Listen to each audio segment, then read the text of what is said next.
essa semana foi comemorado o Dia Mundial de Combate ao Câncer de Mama. O mês de outubro, o chamado Outubro Rosa, já é um mês voltado para a conscientização, da prevenção dessa doença. O câncer de mama é o tipo mais incidente na população feminina, tanto no Brasil quanto no mundo. No ano passado, segundo o painel oncológico do DataSUS, mais de 56 mil pessoas foram diagnosticadas e receberam um tratamento de câncer de mama, isso só no SUS, tá? A população com 65 anos ou mais apresentou a maioria dessas ocorrências. Bom, o tema é extremamente importante, por isso agora eu recebo aqui no estúdio do Balan Geral o médico oncologista Leandro Maritan de Almeida, ele que atua no atendimento a pacientes com câncer há mais de 10 anos. Doutor, bem-vindo aqui no Balan Geral, vive com a gente, seja sempre bem-vindo aqui. Nosso balanço, obrigado pela presença.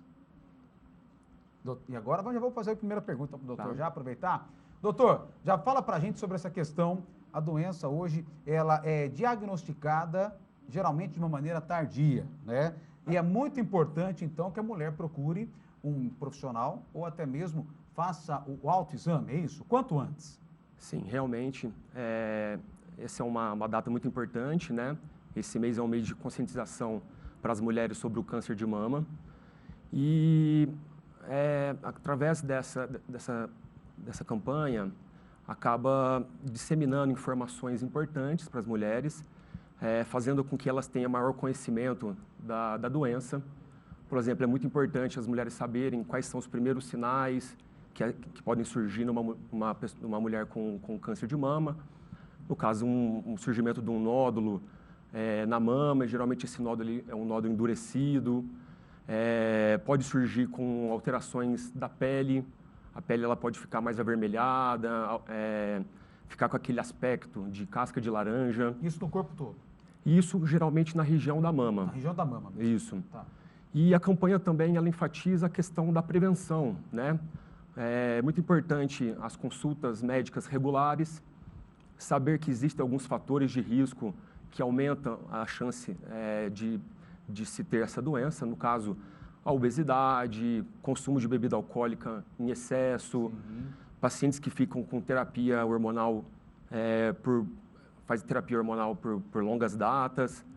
E também uma coisa muito importante é a questão do rastreio, que objetiva é fazer o diagnóstico precoce e com isso a gente sabe que aumenta bastante as chances dessa paciente ficar curada. E por isso que o autoexame é tão importante, doutor? O autoexame ele já não é um procedimento indicado pelo Ministério já há algum tempo. Só que é muito importante a mulher ter esse conhecimento do corpo e saber que qualquer alteração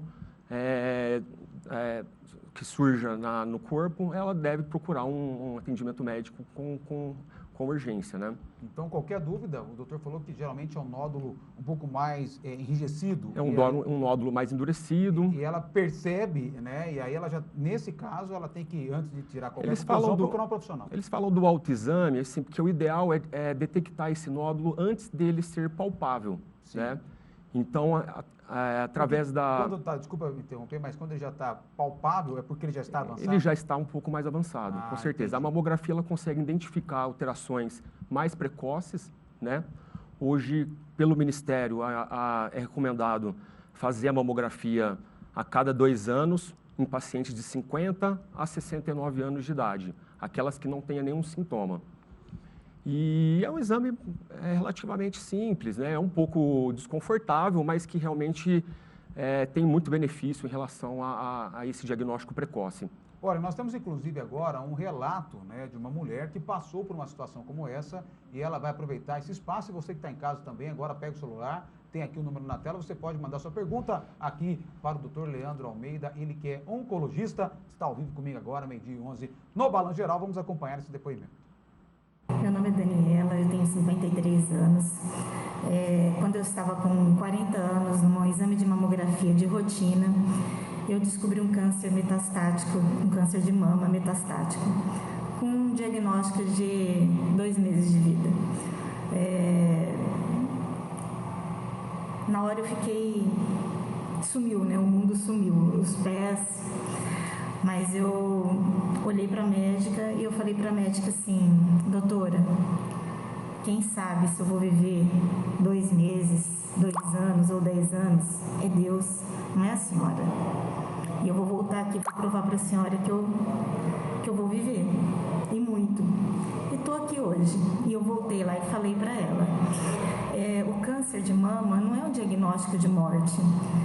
Por isso, você tem que se cuidar, você tem que fazer o seu autoexame, se prevenir.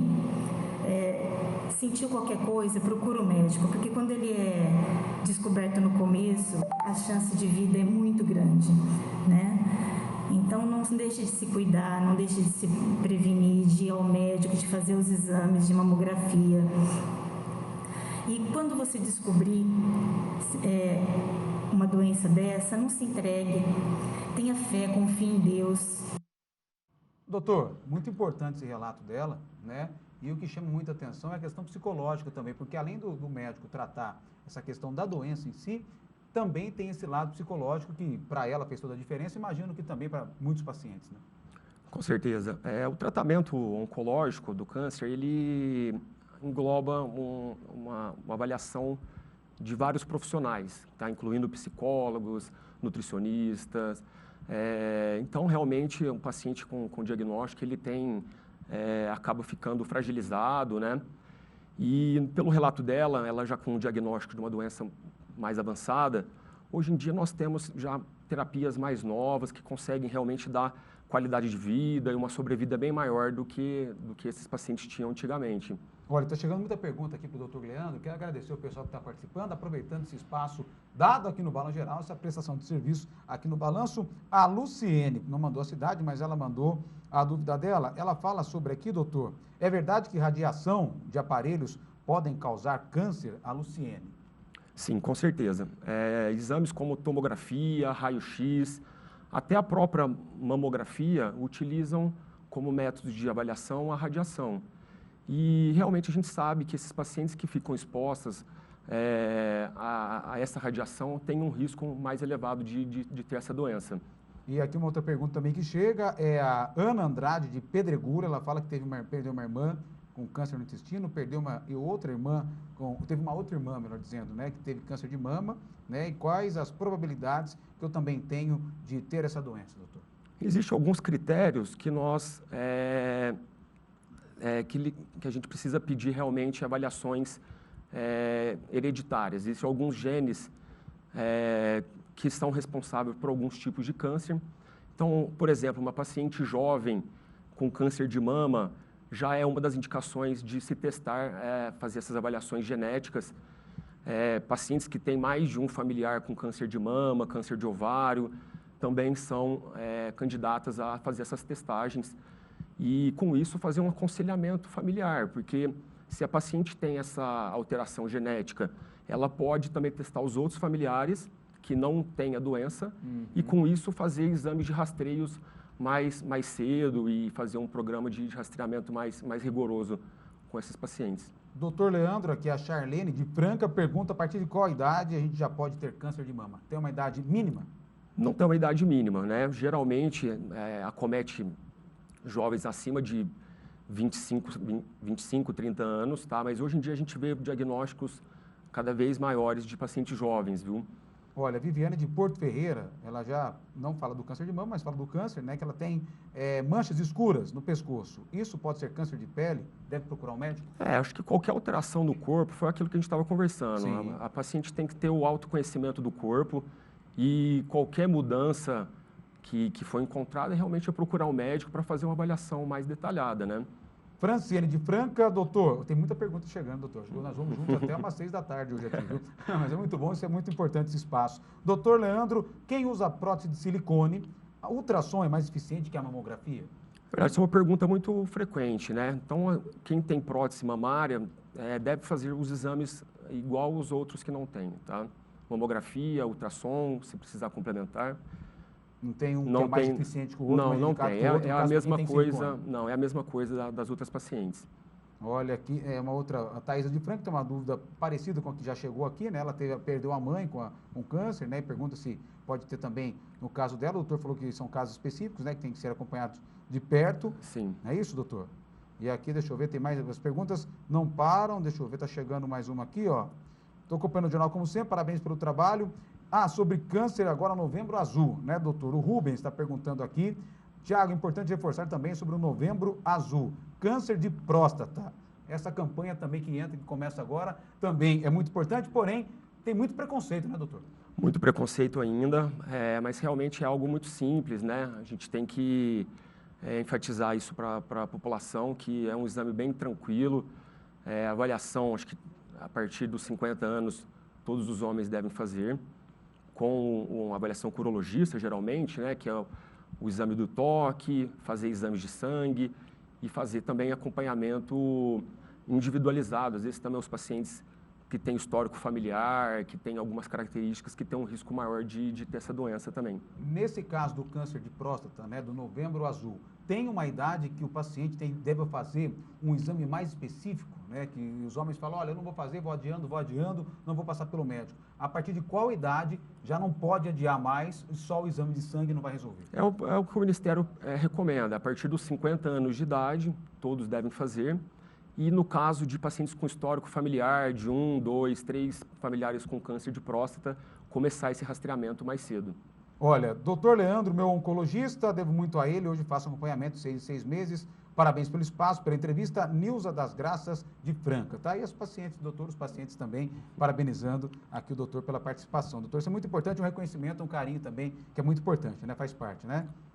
Olha aqui, Valentim, não vou me identificar, mas olha, quero falar para você, sou de Itaquaritinga, sobre essa questão do câncer também de mama, que é muito complicado, muito complexo, mas sobre a questão do autoexame, ela pergunta aqui, a gente já falou, né, que o autoexame, ele antigamente era muito recomendado pelo Ministério da Saúde, mas hoje o doutor falou que é importante procurar um profissional, né? Sim, com certeza.